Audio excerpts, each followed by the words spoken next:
విశాఖపట్నం నుంచి ఒక తమ్ముడు ఫోన్ చేశాడు.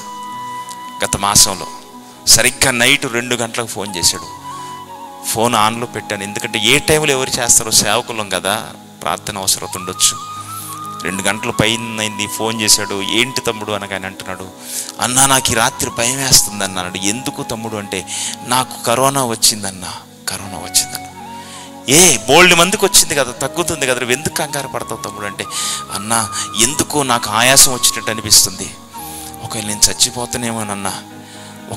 చచ్చిపోతానేమోనన్నా. తమ్ముడు భయపడకు తమ్ముడు, ప్రార్థన చేస్తానంటే, అన్నా ఒక విషయం మీకు చెప్పాలి, నాకు బాప్తిస్మము లేదన్నా. చూసారా, నాకు బాప్తిస్మము లేదన్నా. నేను రేపటికల్లా చచ్చిపోతే ఎలాగన్నా, కరోనా వస్తే చచ్చిపోతున్నారు కదా అని అనుకోకుండానే బోల్డ్ మంది. ఏమండి, ఎన్నో సభలు విని, ఎన్నో సెమినార్లు విని, ఎన్నో కార్యక్రమాలు చేసి, ఎన్నోసార్లు వాయిదా వేస్తూ దేవుడు జీవితంలో అవకాశాలు ఇచ్చిన ప్రతిసారి పర్వాలేదులే కరోనా జీవితంలోనికి రాగానే రాత్రి 2:30కి ఫోన్ చేసి, నాకు బాప్తిసం తీసుకోవాలని ఉందన్న అంటున్నాడు. ఏమండి, ఒక్కసారి మీరు ఆలోచించండి. ఆ రాత్రి తీసుకోవాలనుంది, కానీ కరోనా వచ్చిన వాడిని తాకేటట్టు ఎవడైనా ఉన్నాడా? కరోనా వచ్చిన పోయి నీళ్ళలో ముంచి బాప్తిసం ఇవ్వగలం అసలు? ఆలోచించండి.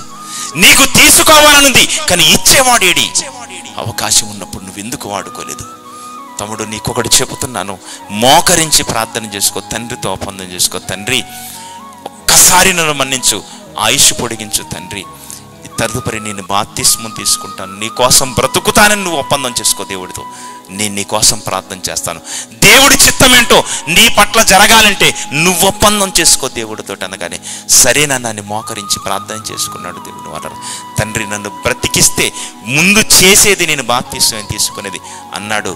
అన్నట్టుగానే 3 రోజుల తర్వాత నెగిటివ్ వచ్చింది. పోయి బాప్తిస్మం తీసుకొని ఫోన్ చేశాడు దేవుని వాళ్ళ. ఒకవేళ చచ్చిపోయి ఉంటే ఆలోచించండి. ఈ రాత్రి మనకు చివరి రాత్రి అయితే గుండె మీద చెయ్యేసుకుని ఒక్కసారి చెప్పండి దేవుని వాళ్ళ, ఈ రోజు నేను చస్తే నాకు పరదేశం ఉందని చెప్పగలం. అంత ధైర్యం ఉందా మనకు అసలు? చెప్పండి. నటిస్తున్న భక్తి ఈరోజు లోకంలో మన కళ్ళ ముందు కనపడుతుంది దేవుని వాళ్ళ. ఎంతకాలం